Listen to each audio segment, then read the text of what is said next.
Hey, you're listening to the wrong podcast. Topics today include acting, Theranos, and controlling the narrative. Wrong! What's wrong with you? What's wrong with y'all? What's wrong with you? What's wrong with you people? Wrong! You do have to tolerate it. It's my show. Hi, I'm Tim. I'm here to talk about politics, culture, religion, sports, and anything else you're not allowed to talk about in polite company. Issue number 1, charisma. I've been thinking about most of the actors you see on TV and in the movies. Not all, but most, and I think they're not actually actors. Instead, I think that they're people with tremendous charisma. And they're just really good at delivering lines. And because they have all this charisma, you're interested. You want to see what they have to say. You want to watch them. You want to see their charisma more than you want to see their acting abilities. Now, there are for sure some people who are terrific actors, like really, really good actors. But most of the people, I don't think, are actually acting. For example, Dwayne "The Rock" Johnson. You watch any movie with him, you're just watching The Rock. You're just watching Dwayne. Whatever his name is, you're watching him. He's fun to watch. Oh, look, there he is in an earthquake situation. Oh, look, there he is fighting monkeys. Oh, look, there he is in a jungle somewhere. Jack Black, another great example. He's just fun to watch. Tom Cruise is always just Tom Cruise in a different movie. Jack Nicholson, always Jack Nicholson. Kristen Bell, Ted Danson. They're not really acting, right? They're not putting on new characters. They're just somebody we want to watch. And, charisma is this thing I've been thinking about because it's so hard to quantify what it is. Like, you can't teach it. You can't train somebody to be more charismatic. I guess you can, but it's just kind of like this innate ability. There's just something in them that makes us interested in the person. When musicians are emerging, producers will say something like, "Oh, you've got to have that it quality. Do you have it? Yeah, you can sing." There's, you watch American Idol, there are people who can sing much better than most pop stars. Halsey, hate to break it to you, you're not a great singer.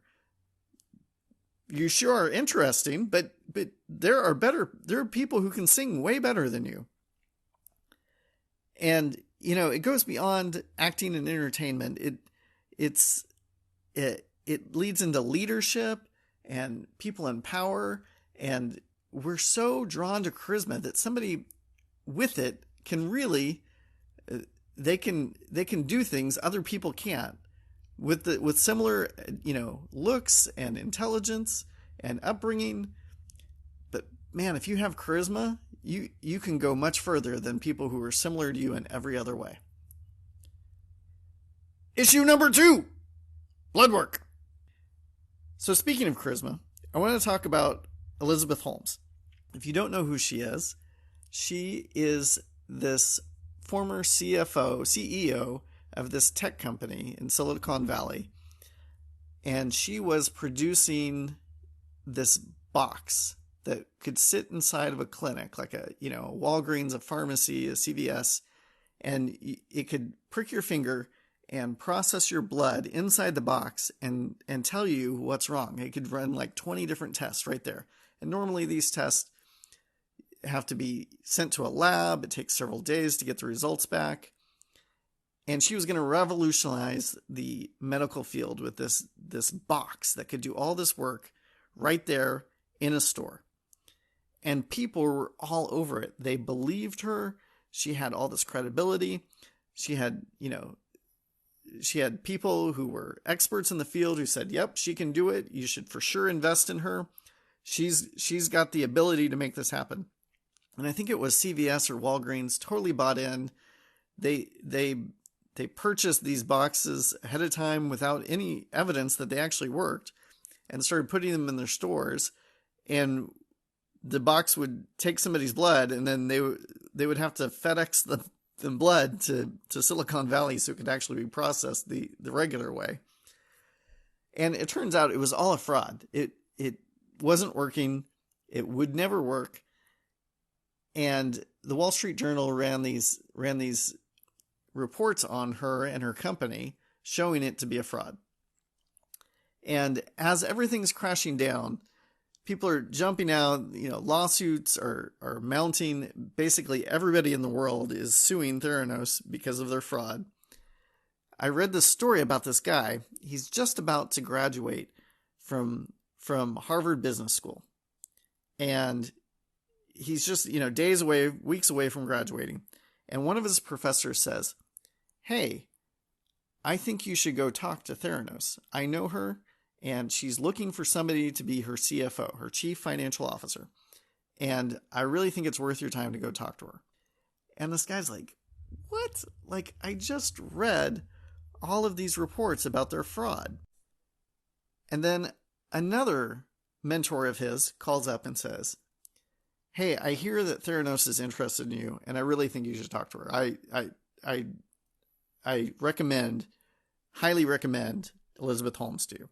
And the guy's like, "How can this be? Like, they're being sued by everybody. This is not a good job opportunity for me. They're a fraud. There's no way I'm taking a job with this company. But you know what? I'll at least get a good story out of it." So he gets on an airplane and he flies to Silicon Valley and he goes to meet her at their offices. And they've got like this giant office space. They're paying like $1 million a month for it. And he says there's like 13 people in the building. It's just a ghost town. There's nobody around. So he meets with the HR director, who then takes him to a conference room. And then Elizabeth Holmes walks in and starts to interview him. And she answers some of his questions about what went wrong and why things weren't working. And she spends about 8 minutes with him. And then she says, "Look, I've devoted my entire life to this. I have no life. I don't see my family. I have no dating life. This is all I do. This is everything to me. I truly believe in this. We are going to revolutionize the medical field. We are going to change how blood is taken and tested. I've got over 100 patents on this stuff, and I made some massive mistakes in rolling things out into the market too soon, but we can recover because we can make this work. I know that this will work. And I am dedicated to this and nothing else. And I want you to know that I think you're exactly the type of person I need to help me recover. I need you to help me do this, and I believe that you can help me." And the interview, he says, "Okay, let me think about it." He walks away, and the thing that comes to his mind is, "Oh my goodness, what is this power she has, and how can I have it? How can I get this and use it for my own benefit? Oh my word." Remember, he's just graduated from business school. He has very little experience. He is not a top flight CFO yet. He might be someday, but he doesn't have that kind of experience yet. And here's this woman saying, "You are the person who can help me do this." And she is utterly convincing that she has dedicated nothing else in her life to this. And just the power of those two things, the idea that somebody is absolutely dedicated to something and they believe in you and need you to do their great work. Well, he didn't take the job, and he noticed shortly after he didn't take the job that she was able to recruit this top flight scientist from this amazing medical lab to come work with her. And she also got another investment firm to give her another $100 million, which was just utterly wasted, and it quickly turned to zero. And she is, she's in criminal court right now, and all the stuff about her fraud is coming out, plus some embarrassing details, and he clearly made the right choice. Remember, I want to know what's wrong with you. What's wrong with you? If you'd like to submit a question, topic, or tell me how I was wrong, you can email me at listen@thewrongpodcast.com or submit a comment at my website, thewrongpodcast.com. And help me spread the wrong message. If you like what you hear, share it with your friends. And let me just really quickly just make a personal appeal. I put a lot of effort into making this podcast. I am working on this podcast all the time. And what I need from you is to go on iTunes or Google Reviews or Spotify and leave a review for me. And then go to Twitter, go to Facebook, and tell people that you listen to this podcast and that you like it. That's all I'm asking from you. The least you could do. And what I need from you is to leave a review and tell your friends about it. Now it's time for my favorite part of the show. I was wrong. I was wrong. I was wrong. So I got a lot of praise. Actually, I got the most praise ever for one topic by telling everybody what it means to be fungible. So apparently this is going to turn into a dictionary podcast. Wrong! I have a friend, his name's Paul, and he's commented that I seem to like haters. So instead of sharing any of the positive feedback I got about my last episode, I wanted to share with you this comment I got on Facebook this week from somebody who hasn't listened to the show. I don't know him. We were commenting on a mutual friend's thing about election fraud. And you got to know, I didn't really I wasn't diving into the topic deeply. I made one or two one-sentence comments. And this guy decided he smelled blood and was just going to go for it. And he said about me, I can smell your seminary degree from here. It's the classic talk in circles. Let me guess, you don't vote Republican or Democrat. You're an independent party voter. You vote, but not really, so it's never on you. You just sit in the middle, standing for next to nothing, so you can make your little comments. And I love it. I mean, I really need a poster made with that. Issue number 3. Martyr. So listener Drew has been asking for more content on Mormonism, and I whetted his appetite a little bit last week with Fungible, but I'm going to go for it this time. So listener Drew, you're welcome. I want to tell you about how the internet is causing problems for every organized religion. The reason it's causing problems for them is because we don't believe in a centralized authority anymore. All authority is being dispersed, and you can find very niche groups for any interest, and you can become an expert on almost anything yourself. You don't rely on the expert class to tell you what to believe anymore. You can go online and find out almost anything. And if you have a particular point of view, you can find other people who share your point of view and can tell you all the reasons why you were correct all along. And this poses an issue for many, if not most, religions. Well, the LDS Church, the Mormon Church, is also hurting from all of this. And in addition, the main problem is that they can't control the narrative on their history anymore. They're very used to being the biggest guy in the room when it comes to Mormon history. And they could just tell everybody what actually happened in the formation of their religion. Well, now it's very easy to find the true history, the alternate history, the one that they don't want to share with you, all the facts they don't want you to know. And this is causing a massive problem for them among their membership. And, well, it's not just their membership. It's causing big problems for them when they go out to recruit new members. Because you'll meet with the missionaries, and they won't tell you anything about polygamy. But if you're wondering about polygamy, what are you going to do? You're going to get on Google, and you're going to get all the answers that the church would probably rather you didn't know. Well, one of those stories is about Joseph Smith and his death. And I haven't talked about this before. But I want to share with you the circumstances of how Joseph Smith died. He's commonly thought of as a martyr by Mormons, and he did die. I don't know that he necessarily died for his faith, but he's regarded as a martyr. So of course, as with everybody's story, there's lots of factors and lots of nuances and events that take place that lead somebody somewhere. I can't share everything, so I'm going to just pick up the story from Joseph Smith in a city called Navoo, Illinois. This was a city that his church founded. It was a theocracy. Everything that happened there was by Joseph Smith's design.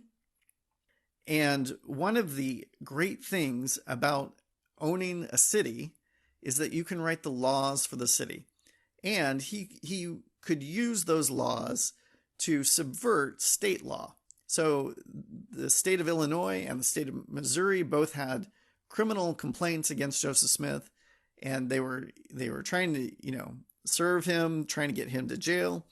And he would have his city officials, kick out those state officials, and they would hold some sort of court case in the town, and they would say, nope, you can't take Joseph. You're all wrong here. He's in the right. And this was really frustrating to people who weren't Mormons. At the same time, he was secretly practicing polygamy. And of course, this was a scandal. This would be a scandal now, and it was a huge scandal then.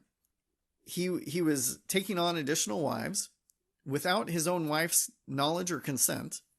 And in some cases, the additional wives he was taking on were women who were married to other men. And some of them were teenage girls. His own wife, this controversy about possible polygamy was going on. His own wife was, of course, against it. And she formed what's called the Relief Society. And the Relief Society still exists today. And it's basically the women's Sunday school class on Sunday mornings at LDS churches. But at the time, it was formed to defend the church against charges of polygamy and to say how bad polygamy was and that nobody should be practicing polygamy. So she forms this organization. She gets a petition of 2,000 women to sign the petition that says that Joseph Smith is not practicing polygamy.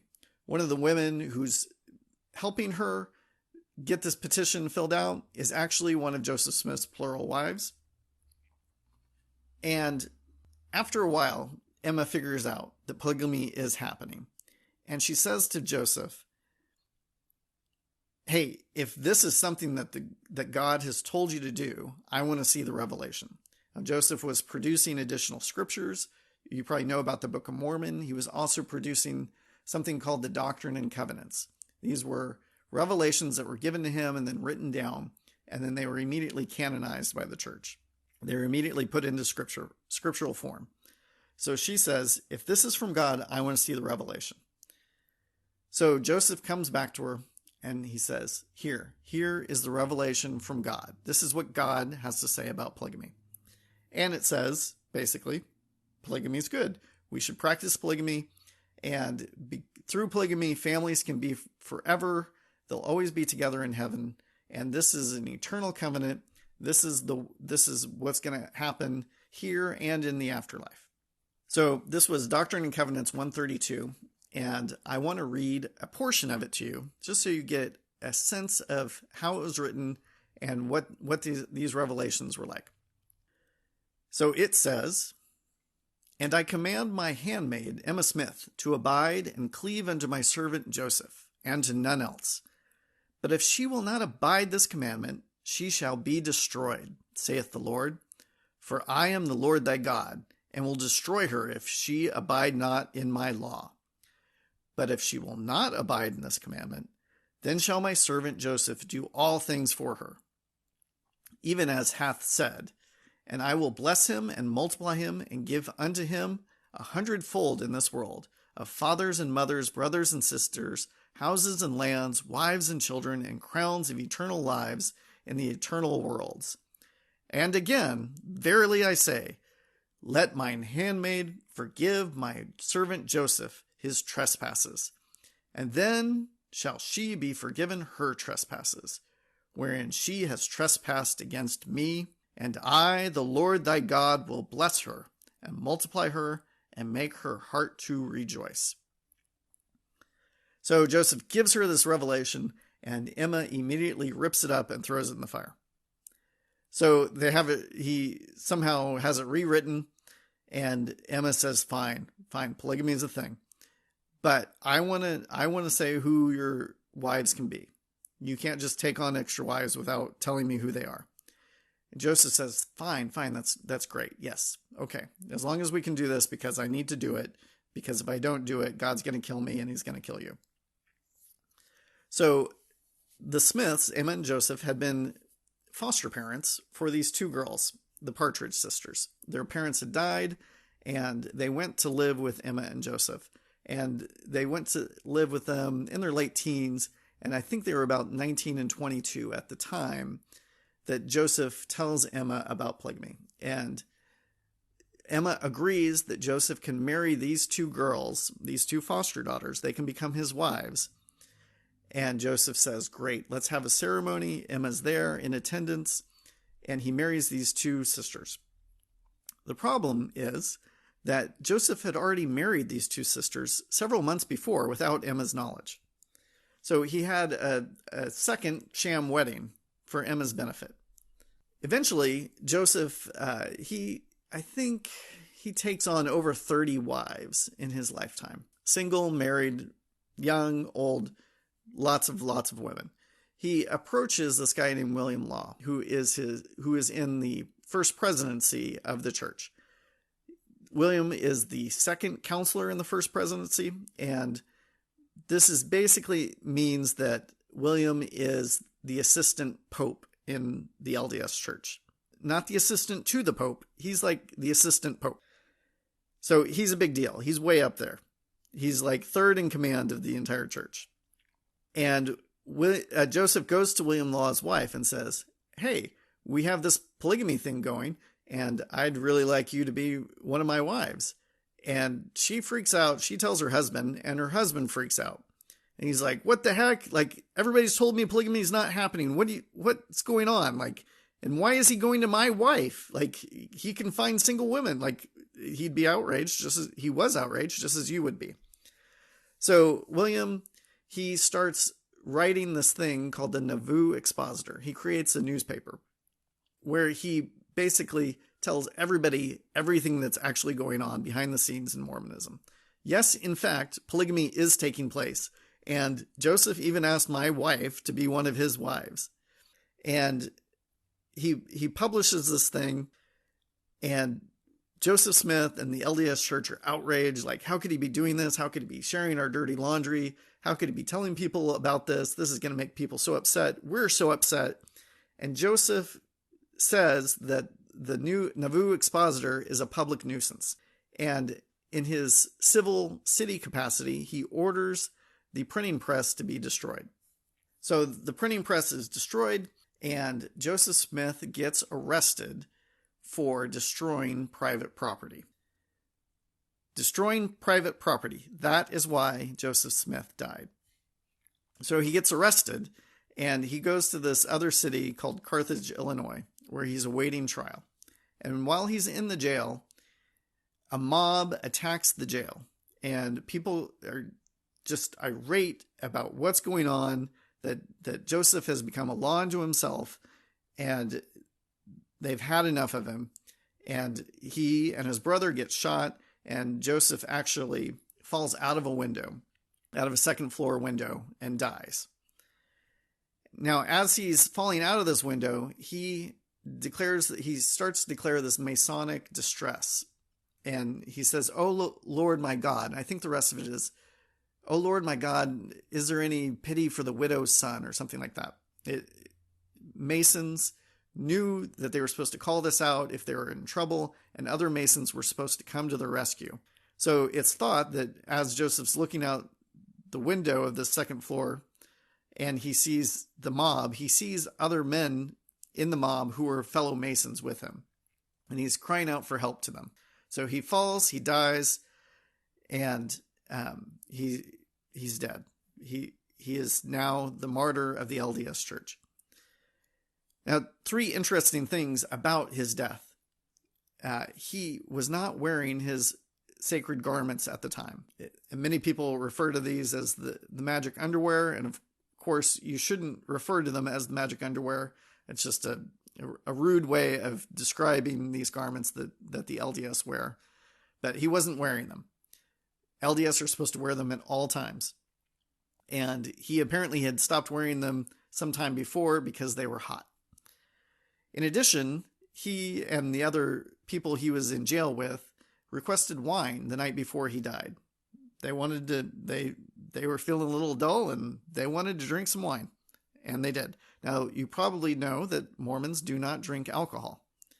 The third thing that's interesting is that in his pocket was found this thing called the Jupiter Talisman. And this is like an occultic piece of jewelry used to, conjure up spirits and things like that. And just interesting that he had that with him. Not something Christians normally have, but Joseph, was making up his own stuff. So I guess Mormons could consider the Jupiter Talisman to be an authentic piece of religious jewelry, or an authentic part of their religious practice. Not that any Mormon prophet has ever used this or claimed it or put it forward, but just interesting that he had this occultic thing with him. Now, I share all of that with you because this thing with William Law about controlling who controls the story has been a theme within the LDS Church since that time. There's always this effort to control who gets to tell the story and how they get to tell the story. And in recent years, there's this institution within BYU, the LDS Church-owned university in Utah. There's this institute within the university called the Maxwell Institute. And this was comprised of Mormon scholars who were tasked with answering the tough questions facing the church. Somebody says that Joseph Smith was drinking wine the night before he was martyred. Please, scholars of the Maxwell Institute, write something defending this, saying it's not true, saying why it's okay, whatever it is, give an apologetic response.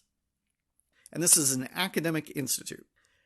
Now, these scholars were given a very difficult task because everything I've just told you about Joseph Smith's death is true. Everything William Law wrote in the Mormon Expositor is true. There are no lies in the Expositor. Law told the truth. So these scholars were, somebody publishes a paper or somebody starts talking to the press about the Navoo Expositor and how it's all true. These scholars were tasked with saying why it wasn't true and why Mormons don't need to worry about it. And the scholars who were in this institute, they chose some rather dubious academic methods of defending the church. For example, different story altogether. There is a guy alleging that he can prove with the mathematic formulas that all of the elections in the 2020 presidential elections, not just for president, but all the way down to dog catcher, they are all fixed. And he can prove it with this mathematic formula and, these charts and graphs. And he's got the evidence that everybody needs. And if everybody would just listen to him, we would all see that the election was fixed. Now, I could say about this guy, well, do you know that he doesn't actually have a college degree? And he was arrested just like 4 or 5 years ago on a drug offense. So he's a criminal, and his day job is he's a swing set installer. He installs, swing sets in people's backyards. Is this really the kind of expert that we should be listening to regarding election fraud? Now, that is in academic circles, that's a bad argument to make. If I really want to disprove him, I need to do the math. I need to get his data. I need to listen to what he says about this. I need to see if I can replicate his data and then show whether or not it's true or false. Whether or not he's a swing set installer has nothing to do with the math. That's called a genetic fallacy. And talking about his drug arrest, well, that's what's called an ad hominem attack. It's telling you that you don't need to listen to this guy because of some defect in his feature, in his past. There's this defect in his character, and therefore all of his math is wrong. Well, that doesn't follow. That's not a good academic reason. It might make good rhetorical sense. It's good for a podcast or a talk radio. But if you're doing academic work, you don't make those kind of accusations against somebody. You actually do the work. You show the math. Well, what these scholars at the Maxwell Institute were doing in many, many cases was exactly that. They were making ad hominem attacks or genetic fallacies, or they were, throwing out red herrings. These are all, logical fallacies, basically. And in many, many cases, they were just being nasty. They were just being mean, like basically saying these people are of the devil because they disagree with the LDS Church. And eventually, the higher ups in the LDS Church got tired of their act. And they didn't appreciate how this was the typical posture for defending the church, was to be mean and nasty. And so the higher ups had almost all of these guys that were in the Institute removed and reassigned at BYU to other things. And then they brought in new people who were going to be kinder and gentler. And these new people they brought in were actually not so much interested in defending the church as talking about Mormons as an anthropologically, as a sociological group. Hey, this is what makes, this is what motivates Mormons. These are the kinds of things Mormons are interested in. They weren't making a defense of Mormonism. They were describing who Mormons are and what kind of things Mormons love.